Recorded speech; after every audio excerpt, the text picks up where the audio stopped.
Okay, let's get started quickly. I must move fast because as you see, time moves swiftly. I'd like to present something to you. For me it is evident, but maybe not for you, which is why I urge you to hear my lesson on why the gospel is here. See, from the beginning, all we've held on to is air, grasping on the worldly things while this planet feasts off our cares. We've been taught, I'll get what's mine and you get yours. But then I ask you, if you've already gotten yours, why do you always want more? See, it's this funny little thing called our heart. It's always breaking, yearning, wanting, pleading, coveting, everything it feasts its all-seeing eye upon. Yet our heart will ever silence itself for one reason and purpose only: fear. That fear inside our chest that brings out the worst in us and makes us resist doing something that we know we must. Whether Christian or not, we have to know there's nothing in this world to be afraid of. Strong, you need not fear. This advice goes to you who are also mild and meek. By hearing this and disregarding it, your fear becomes just this. Your fear is a disbelief in the Father's word, just like a little kid who hides underneath the sheets after his father's already checked in the closet and under the bed for the monster's feet. Our fear has opened the door. This door has brought in things that prevent us from ever spanning the chasm and reaching the salvation that Christ has freely given. Because while we were still sinning, hating Him, He came down from heaven with a nail in each wrist.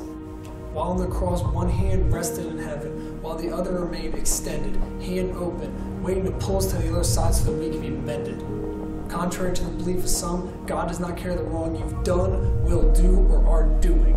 We've all messed up, and all He needs is for us to be pursuing Him. To those who stand outside with picket signs yelling and screaming that their belief is that you can't have the best eternity because the gender you like or the kind of person you be, let me ask you, where's God's love shown in that speech? Now don't get me wrong, there are things that are right and wrong whether you like them or not. But what the haters forget to preach is that Christ wants you to stop your sin because He hates the sin, but never the sinner. I hope you heard me. If not, I'll say it again. Christ does not hate the sinner, only the sin.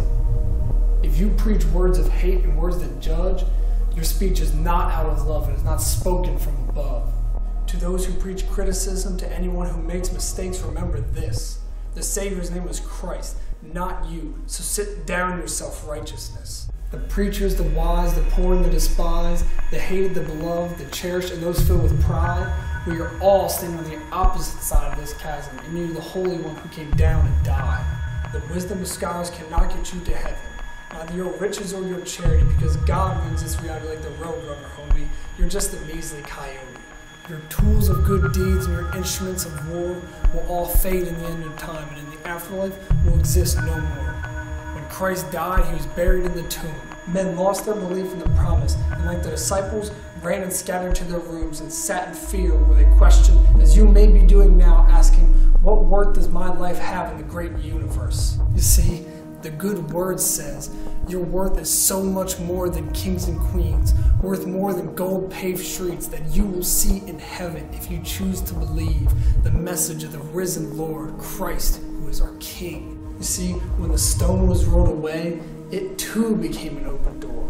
The door to heaven was open. But before that, Christ shut the door of our fear with ease when He walked out of the tomb while holding on to death's keys.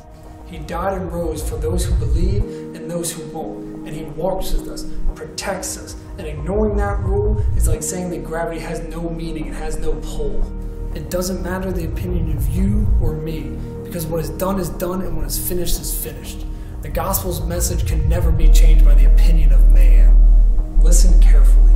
He has wiped our dirty slate clear. And we don't have to live in fear, because Christ, our risen Lord, our hope, the gospel, is here.